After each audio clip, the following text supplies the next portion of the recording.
Okay, well, let's get started. Bismillahirrahmanirrahim. Assalamualaikum warahmatullahi wabarakatuh. Waalaikumsalam. Waalaikumsalam warahmatullahi wabarakatuh. Warahmatullahi wabarakatuh. Alhamdulillahirabbil alamin. Wassalatu wassalamu ala asyrafil anbiya'i wal mursalin wa ala alihi wa sahbihi ajmain. Amma ba'du. Rabbi shrah li sadri wa yassir li amri wahlul 'uqdatam min lisani yafqahu qawli. Alhamdulillahirabbil alamin. Teman-teman, pada kesempatan kali ini kita masih bisa bertemu dalam keadaan sehat walafiat dan insyaallah dalam keadaan nikmat iman dan Islam. Salawat serta salam kita haturkan kepada Nabi kita Muhammad SAW. Dengannya lah kita bisa memahami Islam ini secara sempurna. Baik teman-teman, hari ini adalah pekan ketiga. Hari ini kita akan membahas terkait dengan topik tauhid dan ilmu pengetahuan. Sebelumnya gimana kabarnya teman-teman, sehat? Sehat, Bu. Sehat, Bu. Alhamdulillah. Oke. Sudah ada 41 partisipan ya. Oke, izinkan saya untuk share screen materi hari ini. Oh, belum muncul sebentar. Ini masih di tempat magang?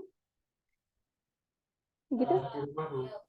Di rumah, sudah di rumah. Sudah di luar, Bu. Di luar gimana maksudnya? Di luar kota?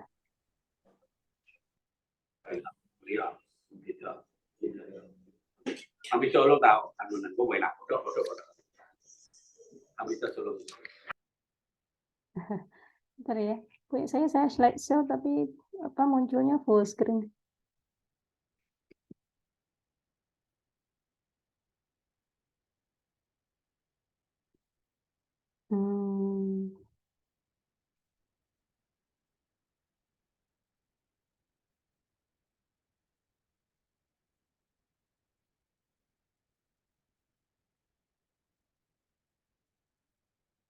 Oh, sudah.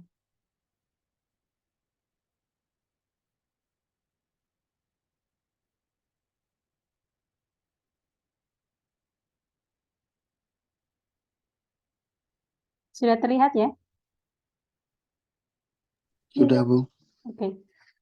Bismillah, kita bahas untuk materi pekan ini yaitu tauhid sebagai dasar pengembangan iptek. Ada yang bisa menyebutkan kalimat tauhid itu yang seperti apa?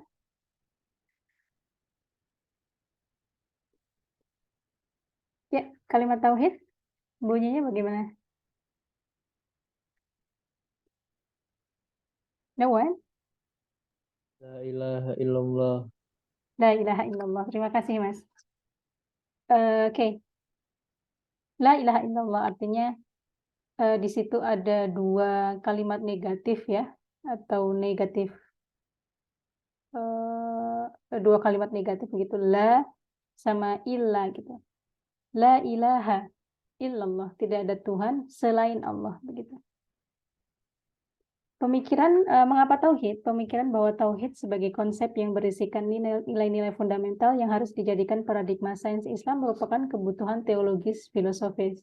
Sebab tauhid sebagai pandangan dunia Islam menjadi dasar atau fundament bangunan Islam. Oleh karena itu, sains dan teknologi harus dibangun di atas landasan yang benar dari pandangan dunia tauhid sebagai basis praksis operasional. Jadi apapun yang kita lakukan, apalagi terkait dengan keilmuan kita masing-masing, basis praksis operasionalnya yaitu harus merujuk pada tauhid. Hubungan tauhid dengan sains dan teknologi secara garis besar dapat dilihat berdasarkan tinjauan ideologi tauhid yang mendasari hubungan keduanya. Ada 3 paradigma selama ini yang beredar. Pertama adalah paradigma sekuler yang menganggap bahwa dunia ini terpisah dari agama. Gitu. Agama ya agama, hal lain, hal yang dianggap duniawi, misalkan politik, bernegara, itu dianggap harus terpisahkan dari agama. Jadi dianggap agama itu ya di masjid saja, sholat saja, puasa saja begitu. Lalu paradigma sosial, yang terakhir adalah paradigma Islam. Nah, paradigma Islam yaitu paradigma yang memandang bahwa agama adalah dasar dan pengatur kehidupan. Jadi kalau kita orang beragama, harusnya agama itu menjadi dasar dan pengatur kehidupan kita. Jadi apapun yang kita lakukan harus berbasis pada nilai-nilai agama yang kita percaya. Dan Tuhan adalah pengetahuan tentang alam semesta sebagai salah satu efek tindak kreatif ilahi. Pengetahuan tentang hubungan antara Tuhan dan dunia, antara pencipta dan ciptaan, atau antara prinsip ilahi dengan manifestasi kosmik, merupakan basis fundamental dari kesatuan antara sains dan pengetahuan spiritual. Itu ya, alasan kenapa tauhid. Jadi harusnya tauhid itu menjadi acuan bagaimana kita menjalankan kehidupan ini. Islam yang memiliki fondasi berupa tauhid, atau tauhid itu artinya apa ya? Mengesahkan Tuhan dan ilmu pengetahuan adalah dua hal yang harusnya tidak boleh dipisahkan oleh umat Muhammad. Islam adalah agama yang akan membawa manusia menuju akhir yang baik dari perjalanan seorang manusia. Sedangkan ilmu pengetahuan sebagai sarana untuk mengeksplor, menggali kekayaan yang tersembunyi di bumi ini. Jadi bukan dua hal yang bertentangan antara agama dan sains ataupun iptek begitu ya, ilmu pengetahuan dan teknologi. Harusnya ilmu pengetahuan itu hanya sebagai sarana saja untuk eksplor kekayaan alam yang tersembunyi di bumi ini. Jadi itu bukan dua hal yang perlu dipertentangkan, keduanya saling melengkapi begitu. Para pemikir Islam telah mengambil sikap untuk memadukan antara Islam dan ilmu pengetahuan yang diantara tujuannya adalah mengislamkan ilmu pengetahuan modern dengan cara menyusun dan membangun ulang sains sastra dan sains pasti, ilmu alam dengan memberikan dasar dan tujuan-tujuan yang konsisten dengan Islam. Setiap disiplin ilmu harus dituangkan kembali sehingga mewujudkan prinsip-prinsip Islam dalam metodologinya. Jadi kalau ada selama ini yang berpandangan bahwa keilmuan atau disiplin ilmu tertentu itu terpisah dari agama, itu perlu diadakan islamisasi ilmu begitu. Islamisasi ilmu artinya ya apa yang kita pelajari harus didasarkan pada basis agama. Misalkan Anda belajar tentang hukum, Anda belajar hukum apa secara spesifik? Kalau di Fakultas Hukum, hukumnya ada hukum apa? Masing-masing ada konsentrasinya ya?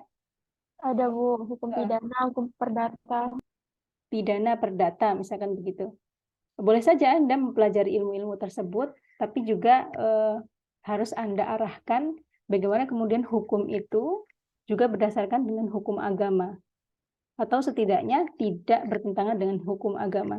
Karena kita percaya bahwa agama mengatur seluruh kehidupan kita, tentu apa yang digariskan oleh agama itu sesuai dengan zaman ini. Meski bisa jadi akal kita tidak bisa menjangkau karena mungkin belum ditemukan oleh teknologi modern ataupun sains modern, tapi bukan berarti bahwa Islam ini tidak relevan dengan isu-isu terkini, misalkan begitu. Oke, gagasan untuk memadukan Islam dengan pengetahuan telah tertuang secara sistematis dalam sebuah proyek besar yang disebut dengan Islamisasi ilmu pengetahuan. Islami ilmu pengetahuan atau dalam versi bahasa Inggrisnya adalah Islamizations of Knowledge, merupakan sebuah ide atau gagasan yang muncul pada sekitar tahun 80-an. Ide atau gagasan ini pertama kali dicetuskan oleh Syed Naqib Al-Attas dan dipopulerkan oleh Ismail Razi Al-Faruqi. Ya, Anda kalau tertarik tentang islamisasi ilmu, Anda boleh merujuk kepada dua ahli tersebut ya, Syed Naqib Al-Attas dan juga Ismail Razi Al-Faruqi. Selanjutnya dalam pandangan Al-Faruqi berkenaan dengan langkah-langkah dalam islamisasi ilmu pengetahuan, ia mengemukakan ide islamisasi ilmunya berdasarkan pada esensi tauhid yang memiliki makna bahwa ilmu pengetahuan harus mempunyai kebenarannya. Al-Faruqi menggariskan beberapa prinsip dalam pandangan Islam sebagai kerangka pemikiran metodologi dan cara hidup Islam. Prinsip-prinsip tersebut adalah keesaan Allah, kesatuan alam semesta. Jadi Allah itu menyatu dengan alam semesta dalam artinya bukan terpisah begitu ya. Kesatuan kebenaran dan kesatuan pengetahuan. Keempat, kesatuan hidup. Kelima adalah kesatuan umat manusia. Dalam diskusi ini, prinsip yang ketiga yaitu kesatuan kebenaran dan kesatuan pengetahuan akan dibahas lebih lanjut. Nah, ketika kita berbicara kesatuan kebenaran, maksudnya kebenaran agama ya, dan kesatuan pengetahuan. Tak diragukan lagi bahwa intisari Islam adalah tauhid. Jadi kalau kita berbicara Islam, apa sih inti dari Islam? What is Islam? Misalkan Anda nanti berkesempatan keluar negeri, lalu ada orang bertanya kepada Anda, what is actually Islam about? Anda akan menjawab bahwa Islam esensinya adalah tauhid. It is a commitment saying that Allah is one. Allah is the absolute creator. Gitu ya. Jadi kalimat tauhid itu maksudnya apa? Adalah komitmen yang menegaskan bahwa Allah itu esa itu satu, tunggal ya. Pencipta mutlak, lagi utama, Tuhan semesta alam. Menurut Ismail Razi Al-Faruqi, tauhid ini adalah pengikat bagian-bagian Islam yang menjadikan semua bagian-bagian Islam sebagai suatu badan yang integral dan organis yang kita sebut sebagai peradaban. Jadi peradaban apapun harusnya itu merujuk pada tauhid. Kalau ada peradaban atau kultur yang tidak merujuk pada tauhid, itu pasti bertentangan dengan Islam. Secara sederhana, tauhid adalah keyakinan dan kesaksian bahwa tak ada Tuhan kecuali Allah. Penafian ini yang sangat ringkas memberikan makna sangat kaya dan agung dalam keseluruhan Islam. Kadang-kadang seluruh kebudayaan, peradaban, sejarah terpadatkan dalam satu kalimat. Inilah kasus dalam kalimat syahadat, atau syahadat itu bahasa Indonesia, versi Indonesia adalah kesaksian, begitu Islam. Semua keanekaragaman, kekayaan dan sejarah, kebudayaan dan pengetahuan, kearifan dan peradaban Islam terpadatkan dalam kalimat pendek yaitu La ilaha illallah. Anda kira-kira berapa kali baca syahadat itu? Baca kalimat tauhid itu? Berkali-kali ya? Sholat 5 waktu saja, Anda baca syahadat itu kapan kira-kira? Saat Anda apa?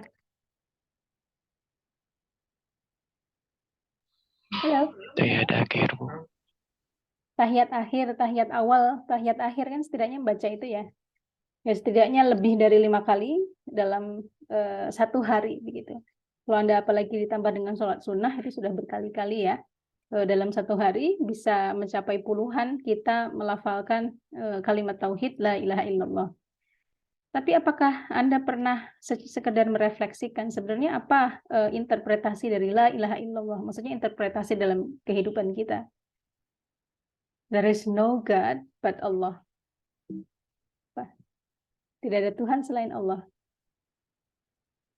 Oke, kita bahas lebih lanjut. Sementara ilmu oleh Imam Al-Mahali didefinisikan sebagai pengetahuan tentang sesuatu sebagaimana hakikatnya.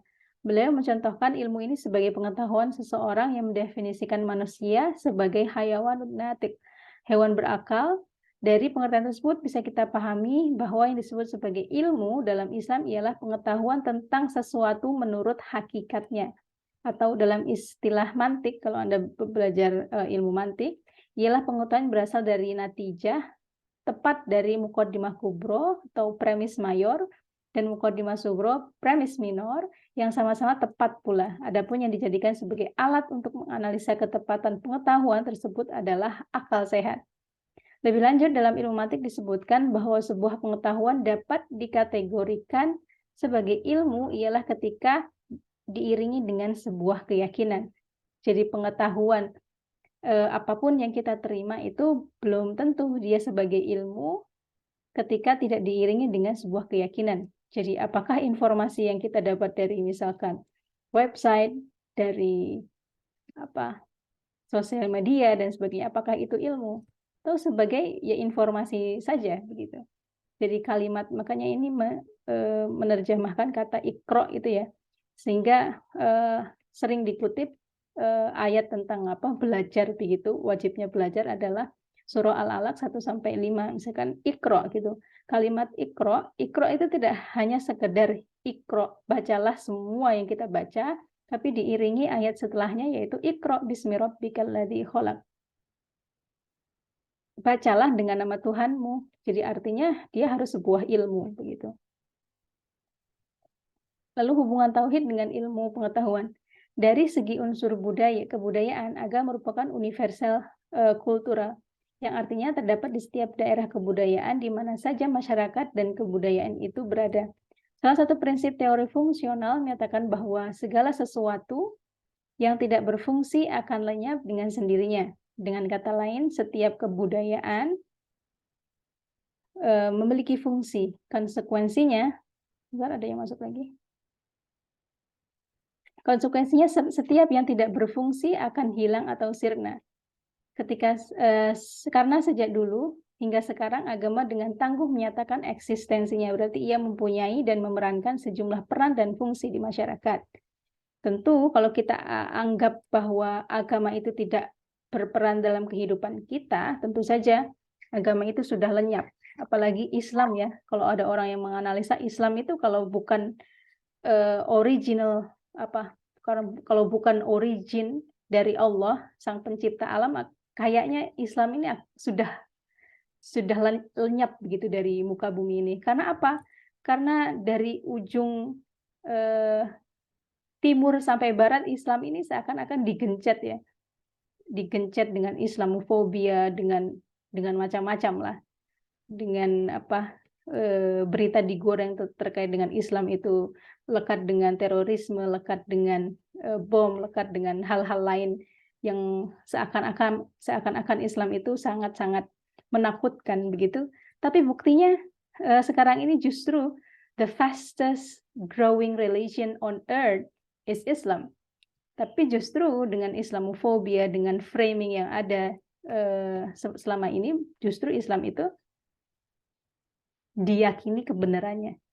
Berarti memang Islam itu dijaga, Quran itu dijaga, dan itu janji Allah sendiri dalam Al-Quran bahwa Allah langsunglah yang akan menjaga Al-Quran.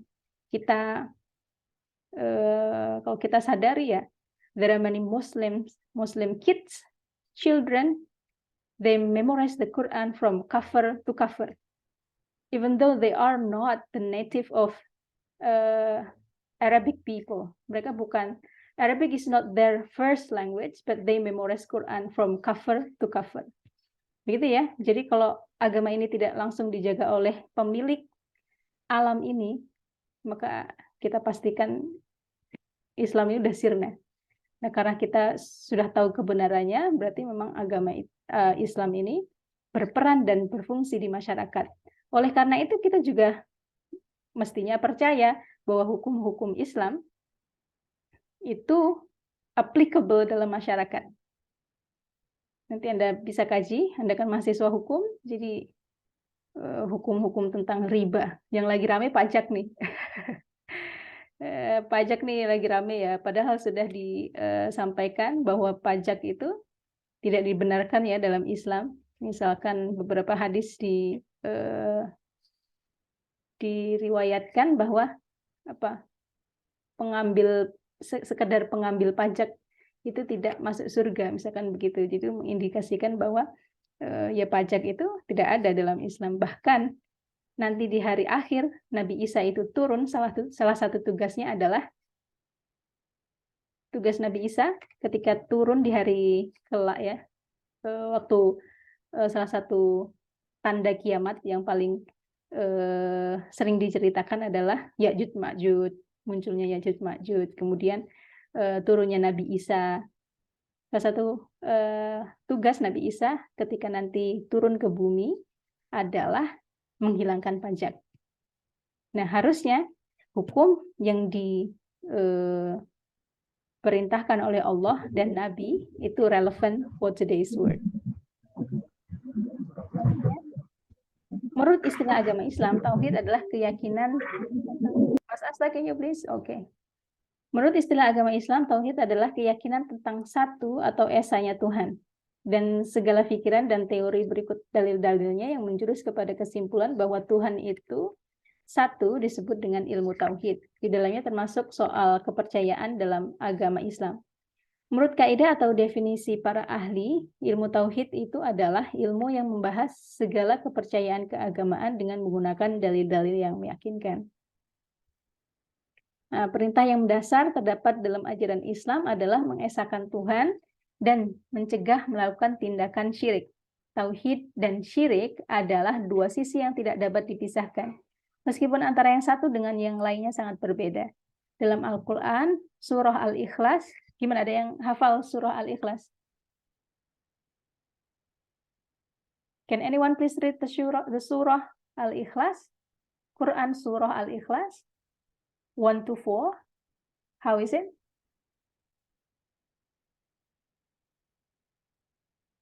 Ada yang bisa bantu? Or should I mention you? Fahrul, can you please help?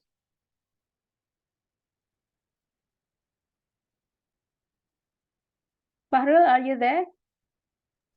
Ya, Bu. Yeah, okay. Can you please read surah Al-Ikhlas 1 to 4?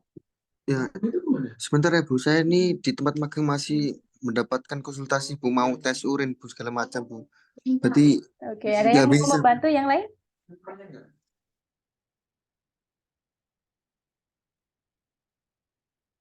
Apakah sama sedang di tempat magang dan melakukan tes urin? Oke. No one? No one would help? Dafa Juliansyah?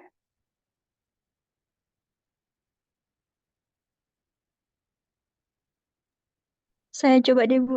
Monggo. Mbak siapa nih? Elsa. Al-Ikhlas ya, Bu. Al-Ikhlas. Gimana bunyinya Al-Ikhlas?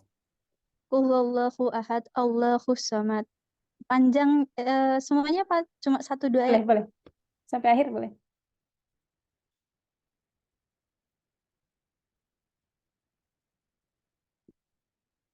Silakan. Qul huwallahu ahad. Qul huwallahu di tempat magang soalnya. Qul huwallahu ahad, Allahus samad.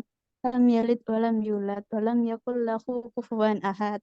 Oke, thank you. Sadaqallahul azim. Mbak siapa tadi kok nggak muncul ya di saya ya? Elsa, Bu. Elsa. Iya. Oke, let it go then. Oke, terima kasih Mbak Elsa. Kita baca bersama ya. A'udzubillahi minasyaitonirrajim. Bismillahirrahmanirrahim.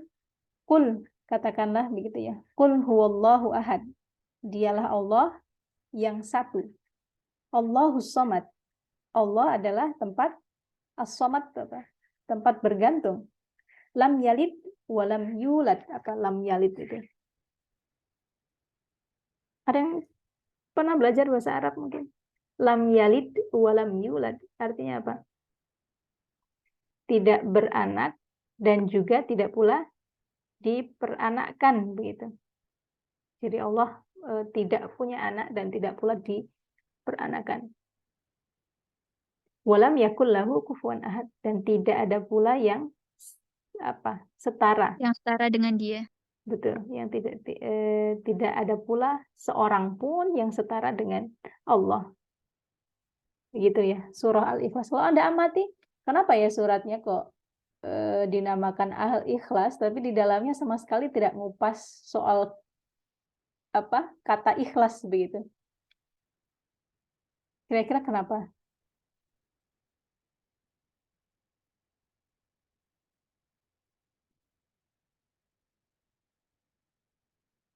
Kira-kira. Hey guys, come on, respond to my questions.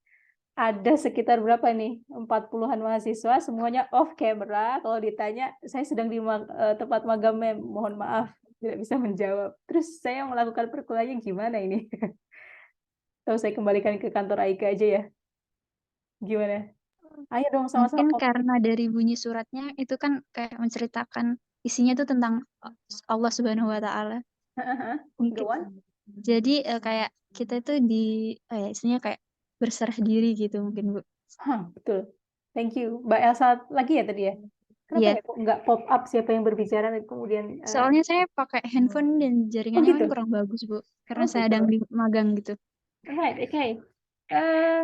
Hampir betul apa yang dikatakan Mbak Elsa tadi ya. Jadi sama sekali di surah Al-Ikhlas itu tidak ada satu kata pun yang menyebutkan kata ikhlas begitu, tapi suratnya dinamakan surah Al-Ikhlas.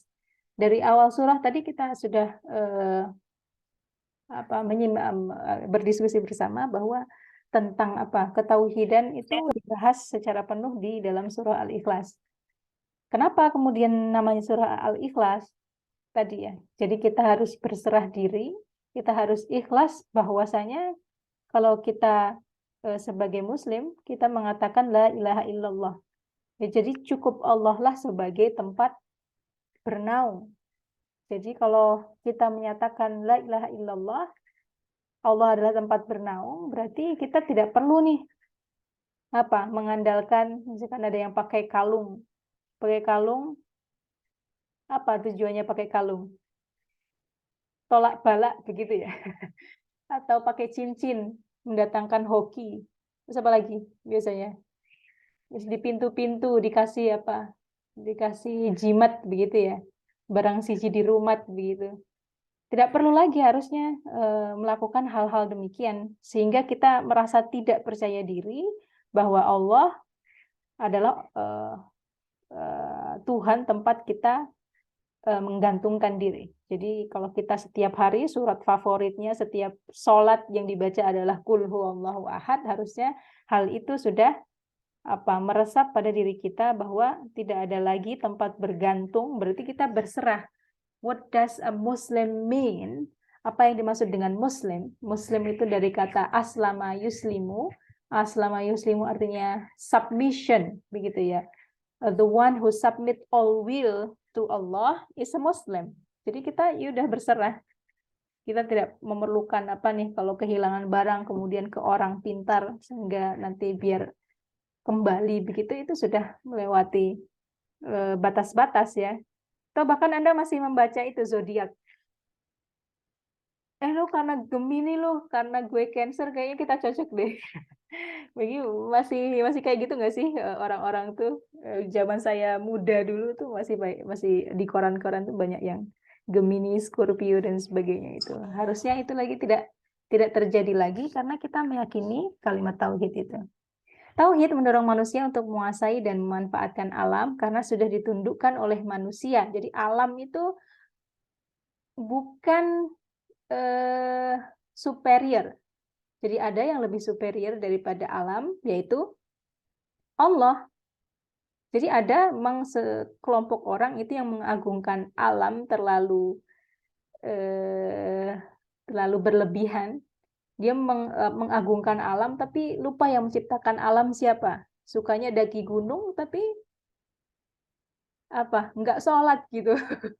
Boleh aja daki gunung terus Anda menikmati keindahan alam, keajaiban alam, tapi jangan lupa dong sama penciptanya. Gitu ya. Ada juga sebuah iklan air minum ya. Itu pernyataan yang salah, menyalahi tauhid kalau menurut saya, yaitu iklannya diawali dengan begini. Statementnya adalah, dengan kebaikan alam kita bisa minum lalala. Iklan apa kira-kira? Udah pernah nonton TV Anda? Ya, ada iklan yang diawali dengan frase begitu, dengan kebaikan alam. Bukan dengan kebaikan alam, dengan kebaikan Allah. Ya, kalau Allah nggak menghendaki alam itu indah seperti ini, ya nggak akan terjadi. Jadi banyak hal di sekitar kita ini justru menyesatkan kita. Oke, jadi sekali lagi alam itu pada dasarnya adalah ditundukkan oleh Allah. Jadi alam itu bukan the most superior one. Allah is the most superior. Konsekuensi dari tauhid adalah bahwa manusia harus menguasai alam dan haram tunduk kepada alam. Menguasai alam berarti menguasai hukum alam, dan dari hukum alam ini ilmu pengetahuan dan teknologi dikembangkan.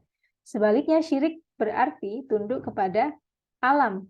Manusia dikuasai oleh alam, di mana akan melahirkan kebodohan, kemiskinan, dan keterbelakangan. Jadi terdapat hubungan timbal balik antara tauhid dengan dorongan pengembangan ilmu pengetahuan, juga ada hubungan timbal balik antara syirik dengan kebodohan. What is the biggest sin?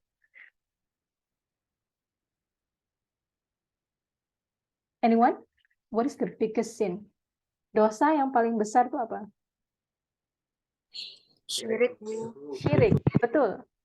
Syirik itu bahasa kayak kerennya adalah polytheism. We should believe in Allah only, not others.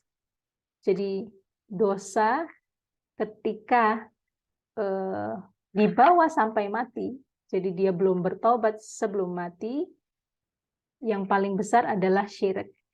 Sehingga kita berupaya agar kita tidak menyekutukan Allah begitu. Al-Quran berfungsi sebagai basis bukan hanya bagi agama dan pengetahuan spiritual, tetapi bagi semua jenis pengetahuan. Al-Quran sebagai kalam Allah merupakan sumber utama inspirasi pandangan Muslim tentang keterpaduan sains dan pengetahuan spiritual. Gagasan keterpaduan ini bahkan merupakan konsekuensi dari gagasan keterpaduan semua jenis pengetahuan. Al-Quran is a book of science, S-I-G-N-S, science, not a book of science. Jadi Al-Quran itu adalah buku yang dimana di dalamnya termuat tanda-tanda, science, S-I-G-N-S, science, not a book of science. Jadi kalau kemarin saya tanya di prodi informatika ya, saya tanya, do you think Islam is still relevant to today's world, to this modern era? Surprisingly, one student's answer, no, Islam is no more relevant to this modern era. So he explained his reason, and he expected that some technology should be mentioned in the Quran and stuff. Karena dari informatika ya, jadi dia mengharapkan bahwa some technologies should be mentioned in the Quran. Harus kita ketahui bahwa Al-Quran itu adalah menyebutkan tanda-tanda. Jadi if you are expecting like every detail is written in the Quran, no way, it is not possible. Kalau itu namanya buku buku sains begitu. Jadi kalau menurut saya malah nggak elegan kalau Al-Quran itu 1 tambah 1 itu jawabannya ada di Quran, misalkan begitu ya. Lalu kemudian apalagi handphone ada di dalam Al-Quran, internet ada di Al-Quran. Itu malah mengurangi mukjizat Al-Quran. Al-Quran ini mukjizat ya. Makanya di dalam Al-Quran itu karena di dalamnya hanya mencantumkan tanda-tanda, makanya di dalam Al-Quran itu selalu ada pertanyaan untuk para pembacanya. Afala yatadabbarun. Kata-kata semacamnya. Apakah Anda tidak mentadaburi ayat-ayat Allah? Ayat itu kan artinya tanda ya. Afala ta'qilun. Apakah Anda tidak berpikir? Kan begitu bahasa Al-Quran ya. Jadi don't expect that every detail about science and technology is written in the Quran, because Al-Quran is a book of science, S-I-G-N-S. Right? Okay. Ini kok ada yang baru masuk? Elsa. Oke, mengakui ketuhanan, Tuhan dan keesaan berarti mengakui kebenaran dan kesatupaduannya. Keesaan Tuhan dan kesatupaduan kebenaran tidak dapat dipisahkan. Keduanya merupakan aspek dari suatu realitas yang sama. Ini akan menjadi jelas jika kita ingat bahwa kebenaran adalah suatu sifat dari pernyataan tauhid, yaitu bahwa Tuhan itu esa. Sebab jika kebenaran itu tidak satu, maka pernyataan Tuhan itu esa. Ada yang dibenarkan, dan pernyataan sesuatu benda dan kekuatan lain adalah Tuhan. Dengan mengatakan bahwa kebenaran itu satu, dengan sendirinya menegaskan bahwa Tuhan itu satu. Dan tidak ada Tuhan lain selain Tuhan, yang merupakan gabungan dari penafian dan penegasan yang dinyatakan oleh syahadah. Kalimat syahadatnya, la ilaha illallah, tidak ada Tuhan selain Allah. Ketika kita sudah mendeklar, ketika kita sudah menyatakan diri sebagai Muslim, dan kita we read the tauhid, the kalimah tauhid several times in our everyday activity, implementasinya bahwa kita percaya bahwa apa yang diperintahkan Allah, what is stated in the Quran, what is stated in the Hadith, is the absolute the absolute decision. It is absolute, sesuatu yang absolut begitu. Jadi tidak terbantahkan kebenarannya dan tidak pula terbantahkan keasliannya. Hey, who is it? Isinya aja yang. Can you please mute your mic? Oke. Bu, saya mau tanya, Bu. Nanti ya di akhir diskusi. Di akhir diskusi nanti saya beri kesempatan. Kita akhiri dulu. Menurut Al-Faruqi, kebenaran wahyu dan kebenaran akal itu tidak bertentangan, tetapi saling berhubungan dan keduanya saling melengkapi. Karena bagaimanapun, kepercayaan terhadap agama yang ditopang oleh wahyu merupakan pemberian dari Allah, dan akal juga merupakan pemberian dari Allah yang diciptakan untuk mencari kebenaran.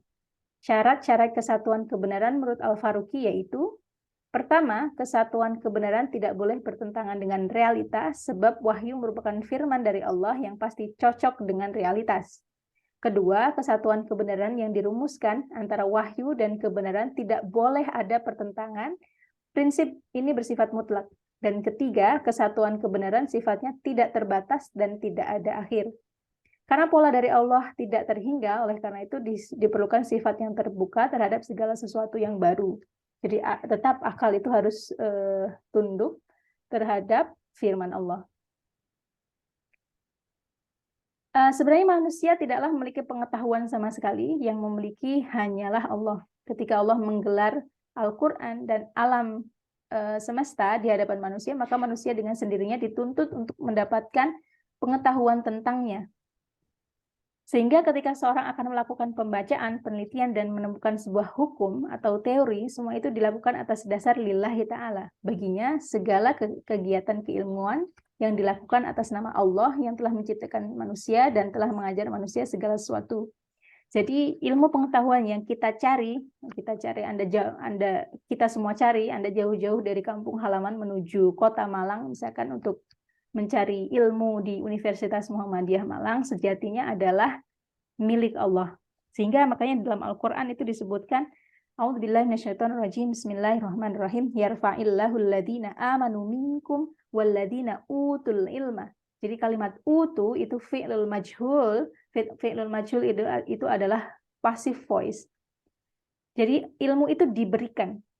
Versi Quran bukan kita cari kemudian menjadi milik kita, tidak, tapi diberikan Allah. Sehingga ketika itu diberikan, maka hak prerogatif Allah untuk memberikan kepada siapa. Memang kewajiban kita sebagai seorang Muslim, every Muslim is obligated to seek for knowledge. Mencari ilmu itu sebuah kewajiban bagi setiap individu. Tapi ingat bahwa ilmu itu diberikan oleh Allah. Ada yang pernah mencoba menghafal Al-Quran dulu, hafal begitu, tapi kemudian hilang? Ada yang punya pengalaman begitu? Pernah, Bu. Pernah. Itu karena apa? Karena ilmu dalam definisi Allah, dalam definisi Islam, ilmu itu adalah cahaya. Dan cahaya Allah tidak akan diberikan kepada orang yang bermaksiat. Al-ilmu nurun. Nurun itu cahaya. Wa nurullah la yuhda li'asi. Tidak akan diberikan kepada orang yang bermaksiat. Jadi kalau ayat-ayat Quran yang sudah kita hafal itu tidak pernah dimurojaah, plus kita konsisten melakukan kemaksiatan atau dosa-dosa kecil, misalkan, ya itu prinsipnya ilmu tuh begitu. Jadi banyak juga misalkan orang yang katakanlah bergelar profesor, tiba-tiba sakit yang mana yang diserang adalah memori. Kalau yang sudah diserang memori, sekelas profesor secanggih apapun, ilmunya akan hilang. Jadi again and again, prinsip ilmu itu adalah diberikan. Itu hak prerogatif Allah.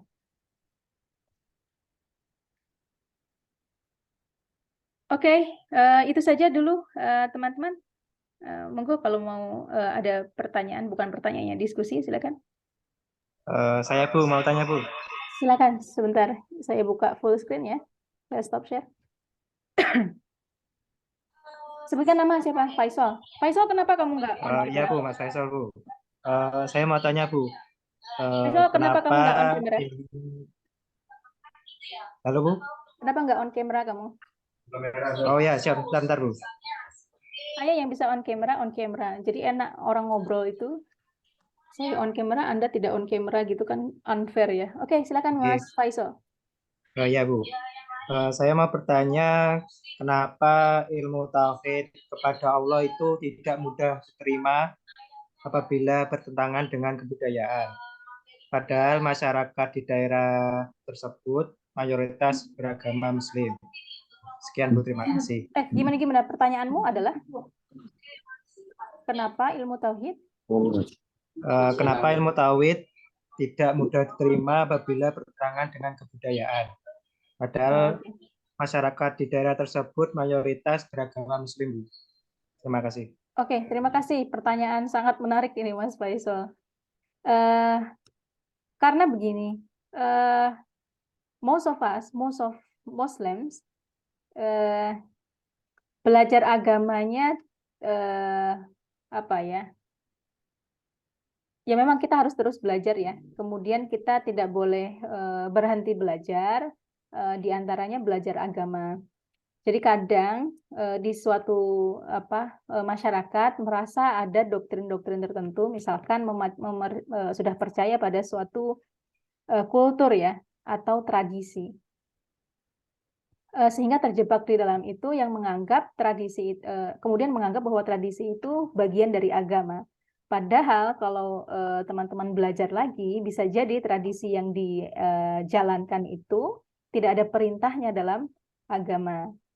Sehingga karena sesuatu itu sudah rooted itu dari kata root ya, root itu mengakar, atau bahasa Indonesianya mendarah daging, karena mungkin sudah dipraktekkan sekian puluh tahun, sehingga ketika ada informasi bahwa tradisi ini tidak ada perintahnya dalam Al-Quran maupun hadis, itu menolak gitu.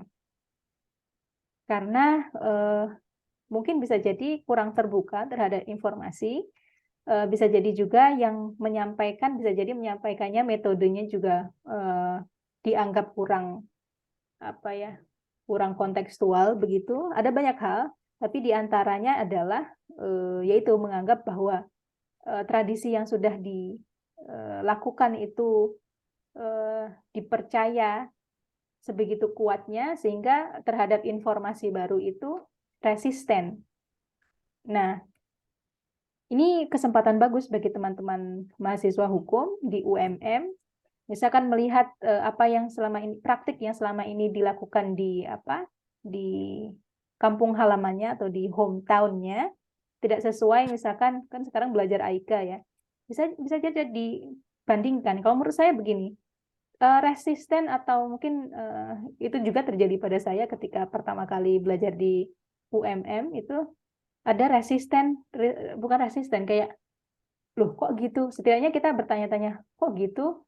Why is it different from my practice? Misalkan kita tanya ya. Tapi harusnya kalau pembelajar sejati itu tahu informasi baru, ya dia memverifikasi. Tapi yang dilakukan oleh mayoritas kita itu tidak memverifikasi, mencari sendiri, tapi dia sudah resisten duluan. Resisten oke lah mungkin di awal, tapi you should do something gitu loh. Tapi kebanyakan kan tidak, sehingga terjadi penolakan, sehingga sesama Muslim saling menyerang. Padahal kalau kita telisik lagi, kalau kita kaji lagi lebih dalam terkait perintahnya, apakah ada perintahnya dalam Al-Quran dan hadis, sehingga enough. Tadi kita sudah declare di awal bahwa La ilaha illallah, misalnya begitu ya. Lalu dalam complete versionnya adalah La ilaha illallah Muhammad Rasulullah. Harusnya sebagai Muslim kita rujukannya Al-Quran dan hadis. Ketika tidak ada dalam Al-Quran, tidak ada dalam hadis, that's enough. We submit all will to Allah, we submit all will to Allah, dan we follow the Quran and Sunnah. Harusnya kan begitu. Nah, tadi answering Mas Faisal's questions, mungkin ya resistensi itu kemudian tidak dibarengi dengan mencari sendiri. Harusnya kan memverifikasi sendiri, apa benar begini begitu. Tapi kultur di kita kan lawan dulu gitu. Jadi harusnya kalau ada informasi baru ya nggak usah rame-rame lah. Anda kaji aja sendiri, cari mana yang kuat. Kalau belajar hadis kan harusnya tahu ya, hadis ada yang marfu, maktu, ada yang mursal, perawi hadisnya, bahkan ada hadis palsu misalkan. Atau ini hadis atau sekedar qaul ulama. Berarti kan derajatnya kalau kita mencari sumber Al-Quran dulu, hadis dulu, tapi hadis kan ada derajat-derajatnya, apakah dia hasan, apakah dia sahih, begitu. Terus di bawahnya ada ijtihad ulama, ya salafus soleh dan sebagainya. Jadi verifikasinya gitu. Tapi masyarakat kita kecenderungannya adalah resisten dulu, tapi tidak mencari. Resisten dulu, kemudian mencari mungkin bagus ya. Tapi resisten dulu, kemudian tidak mencari, tapi hantam sana-sini. Mungkin itu yang terjadi. Jadi menurut saya ya, sebagai pembelajar yang baik, kan kita ini mahasiswa ya, Anda, saya juga mahasiswa atau setidaknya kita pembelajar begitu. Ya, kalau ada informasi baru, silakan verifikasi. Karena ada biasa begitu ya di hukum ya. Anda kan menimbang ya. Di hukum kan harus adil. Jadi cari dulu hukumnya di mana nih. Kalau dalam hukum apa? Hukum perdata misalkan apa? What is the highest reference that you should refer to? What is it? Apakah apa sih yang Anda rujuk kalau ada permasalahan misalkan? Yang Anda rujuk itu apa? Kitab yang Anda rujuk kalau menyelesaikan apa permasalahan di bidang hukum? Apa Mas Faisal?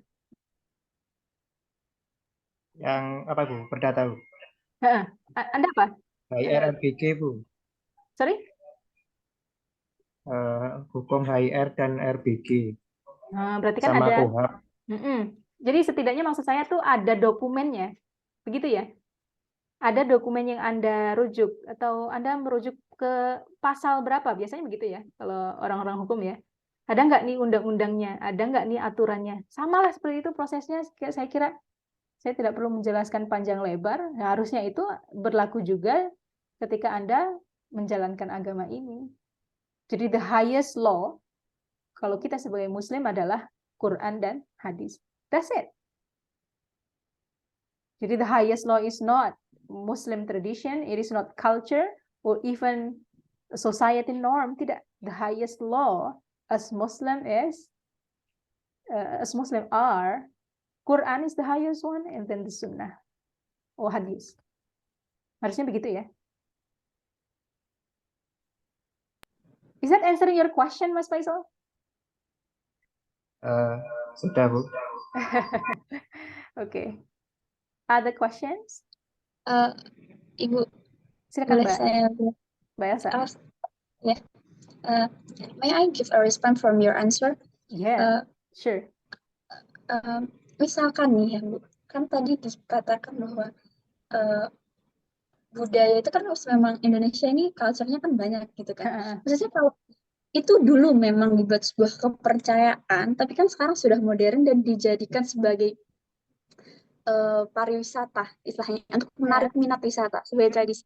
Apakah hal tersebut juga kayak istilahnya termasuk dalam hal kayak syirik misalkan ya? Kan di daerah saya itu ada satu surau itu kayak ada sebuah tradisi seperti itu. Dulu itu memang digunakan untuk kepercayaan, tapi sekarang itu digunakan sebagai untuk menarik para wisatawan. Apakah?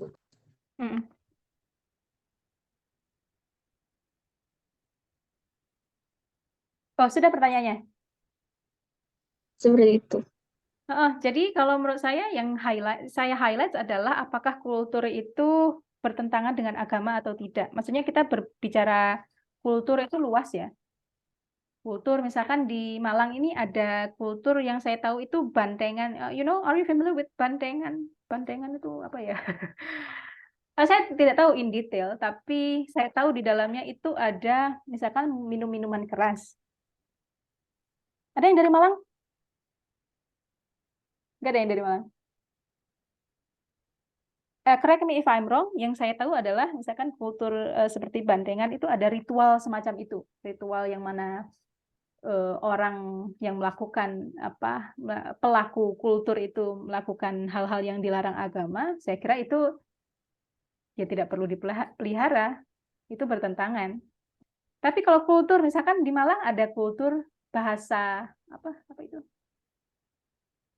Bahasa wali ya, apa sih? Bahasa walian ya, misalkan bakso jadi oskap, terus apa lagi? mobil jadi libom misalkan begitu, saya kira itu ya kalau dianggap kultur ya nggak ada masalahnya begitu. Saya tidak bisa menjawab pertanyaan Mbak Elsa tadi karena bisa jadi itu maksud saya begini. Kalau Anda lihat itu bertentangan dengan Al-Quran dan hadis, ya itu tidak perlu dijalankan. Jangan kemudian kalau nanti saya jawab itu kemudian saya diklaim, oh ibu ini tidak NKRI gitu. Karena tidak mendukung sentral pariwisata gitu. Ya kita kan sebagai ilmuwan ya, sebagai ilmuwan kita mengkaji, oh ternyata kultur ini ada unsur A, B, C yang mana dilarang dengan Al-Quran. Kapasitas saya ya sebaiknya tidak dilakukan kultur itu. Begitu sih jawaban saya, Mbak. Jadi kayaknya Mbak Elsa sendiri sudah tahu jawabannya ya. Sudah tahu jawabannya, entah itu untuk promoting wisata atau apa. Ya coba dinilai sendiri apakah ada unsur itu atau tidak gitu. Tapi saya overall mendukung budaya yang mana lagi selama budaya itu, peradaban itu tidak bertentangan dengan Al-Quran dan hadis. That's it. Jadi panduan kita, the highest law we should refer to adalah Al-Quran dan hadis. Kalau bertentangan ya kita harus tinggalkan. Sejatinya kan begitu. Oke, more questions? Baterai saya tinggal 3% sebentar ya. More questions?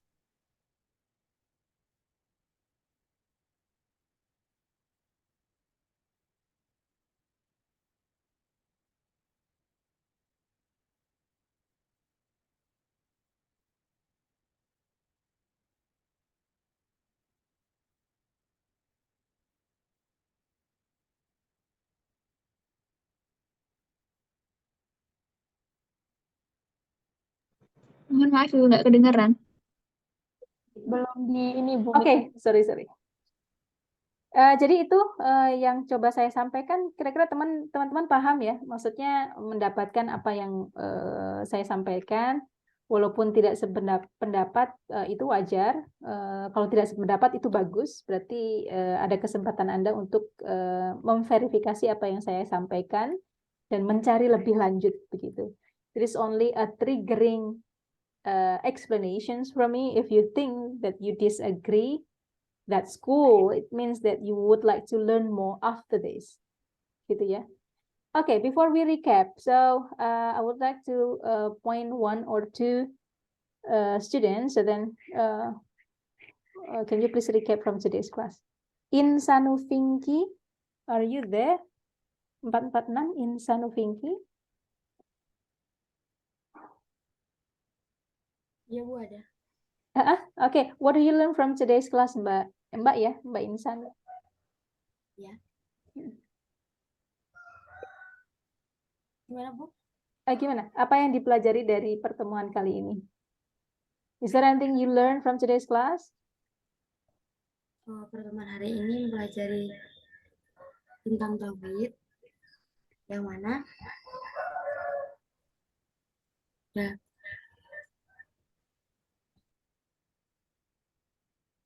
No, caranya bukan begitu ya.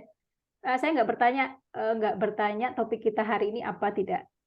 Yang saya tanya adalah what do you learn from today's class? Sehingga Anda menjawabnya, yang saya pelajari dari pertemuan ini adalah saya tahu bahwa, misalnya begitu ya. Oke.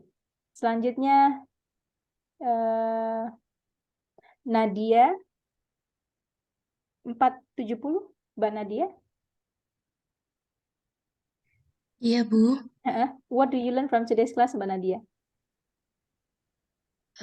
Yang saya pelajari untuk kelas hari ini itu bahwasannya kita harus selalu ikhlas untuk meyakini atau mengimani Allah itu Tuhan kita, satu-satunya Tuhan kita, dan kita tidak boleh percaya kepada selain Allah yang itu menyebabkan syirik. Very nice, thank you. And then another student, Ilham Bagas 159.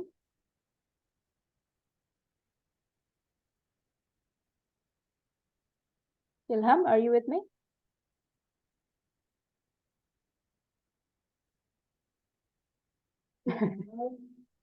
Sulit ya kalau kelas daring tuh si pengajarnya nggak bisa ngapa-ngapain.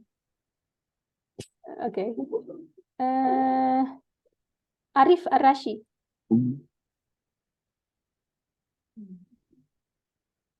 535 Arif Ar-Rashi. Heeh. Iya, Bu.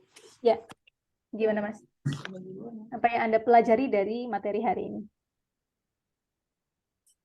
Materi hari ini bingung, Bu, saya, Bu. Ya enggak, saya nggak tanya materi hari ini tentang apa.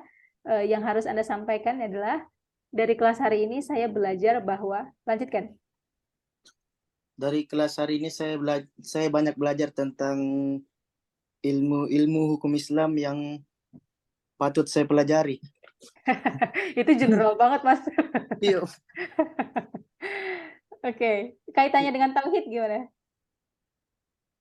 Apa, Bu? Kaitannya dengan tauhid. Did you listen to my explanations anyway?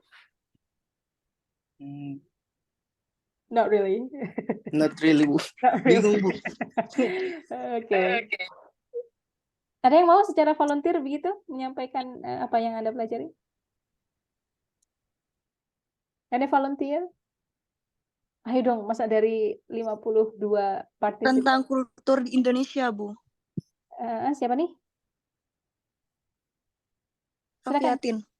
Rofi Atin, gimana? Tentang kultur di Indonesia yang harusnya diikuti atau enggak, Bu? Yang sesuai dengan agama atau enggak, Bu? Oke, itu bagian terkecil dari diskusi kita. Sebenarnya poinnya bukan di situ ya. Tapi if you note that one, that's okay. Okay. One more student, I think. Robit Al-Qurtubi 127. Ya, Bu. What do you learn? Ya, menurut saya yang saya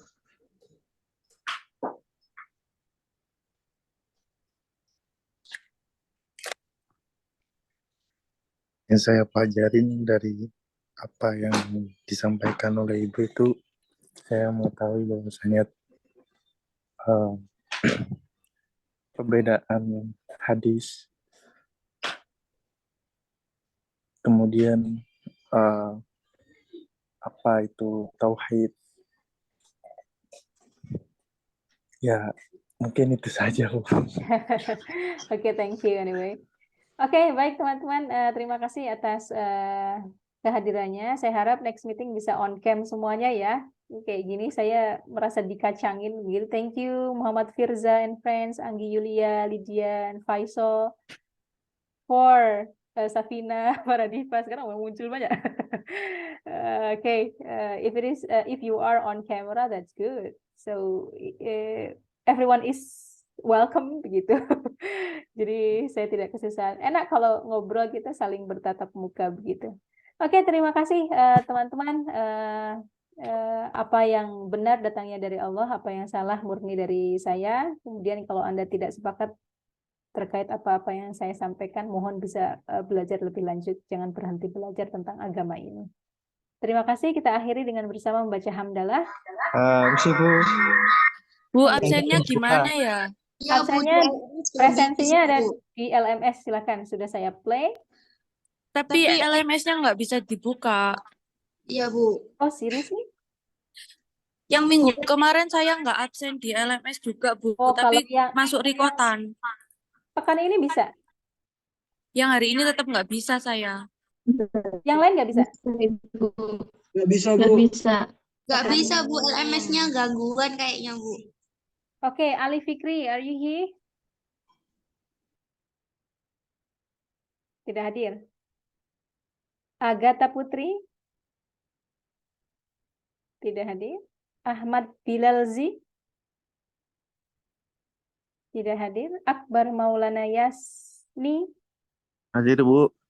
Oke, thank you. Pratiwi? Sorry. Anggi Yulia? Anggi hadir, Bu. Oke, Arif Ar-Rashi tadi hadir. Asta Ragil tadi hadir, saya lihat. Balkis Salsabila? Hadir, Bu. Buyut Injang Lumayung? Hadir, Bu. Diajeng Bella Okta. Hadir Ibu. Diva Hari. Hadir, Bu. Oke, Dimas Agung. Hadir, Bu. Good. Dona Bonita Heidi. Hadir, Bu. Elsa tadi hadir. Emilia Anggraini. Hadir, Ibu. Oke, Aprila Nilam Prasasti. Hadir, Ibu. Oke, Faisal hadir. Para Diva hadir. Galuh. Ya, Bu. Yang minggu kemarin saya hadir juga, Bu. Iya, minggu kemarin kita nanti aja ya. Saya buka platformnya yang hari ini. Galuh Retno. Hadir, Ibu. Oke, Gaby Yolanda. Hadir, Bu. Oke, Hesti Dwi. Hadir, Hadir, Bu. Hika Rosa Miko. Hadir, Bu. Oke, Himayatul Aliyah. Hadir, Bu. Oke, terima kasih. Ian Putri Melati. Hadir, Bu. Ian Putri. Ilham Bagas Septia. Hadir, Bu. Oke, Insanu Finki hadir. Karisma Gopinda. Tidak ada. Hadir, Bu. Karisma Gopinda. Oke, Kuncoko Mirandi. Hadir, Bu. Kuni Arij Zakia. Hadir, Bu. Lydia Ananda Putri. Hadir, Bu. Marco Revansha Kosasi. Tidak hadir. Melati Nurhaliza Mei. Hadir, Ibu. Muhammad Zaki Nabil. Zaki Nabil ada? Hadir. Hadir. Oke, suaranya kecil banget. Fahrul Fahrudin. Hadir, Bu, hadir, Bu. Oke, Muhammad Firdaus. Hadir, Ibu. Oke, Muhammad Sultan Firjatullah. Tidak ada. Muhammad Dafa Juliansyah. Hadir, Ibu. Oke, Muhammad Farhan Alvino. Hadir, Bu. Muhammad Firza Aulia. Hadir, Bu. Muhammad Rifki Hadir, Atollah. Bu. Oke, Muhammad Wildan Al-Fatah. Hadir, Bu. Oke, Nadia Lutfi Ulya. Hadir, Bu. Oke. Nadine Elf Diva. Hadir, Bu Nadine. Oke. Niki Dwi Firnanda. Enggak ada Niki. Ramadana Jaka Wicaksana. Hadir, Bu. Oke. Rahmalia Pawestri. Hadir, Bu. Resida. Hadir, Bu. Revita. Hadir, Bu. Riego. Riego Alam nggak ada ya? Rina. Hadir, Bu. Rizky Putri. Hadir, Bu. Robert Al-Qurtubi tadi hadir. Rofiati. Hadir, Bu. Rofiatin hadir, Bu. Oke, Safina Nahda. Hadir, Bu. Shiva. Hadir, Bu. Tasya. Hadir, Bu. Ubaidillah Anwar. Safina bohong. Ubaidillah Anwar ada? Nggak ada. Verina Arfa. Hadir, Bu. Oke, ada yang belum? Saya Bu. Siapa namanya? Agatha Putri. Nim? 108.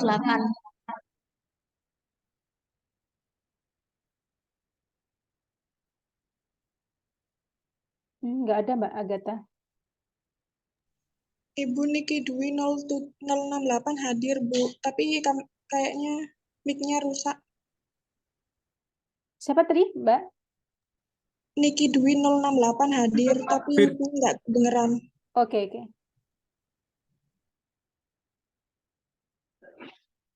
Si Mbak siapa? Agatha? Agatha coba konfirmasi ke kantor Aika ya. Kenapa, Bu? Agatha 1 berapa? Nggak ada di sini namanya.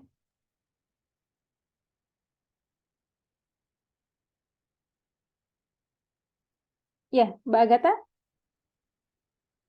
Oh, ini nih, sorry. Agatha Putri Indrajana ini. Ya. Kenapa, Bu? Nama Mbak Agatha, Agatha Putri Indrajana. Iya, Bu. Yang sudah dipanggil tadi, kayaknya jenengan nggak anu. Oke, that's all, everyone. See you next week, inshallah. Assalamualaikum warahmatullahi wabarakatuh. Waalaikumsalam. Waalaikumsalam. Terima kasih, Bu. Makasih Bu.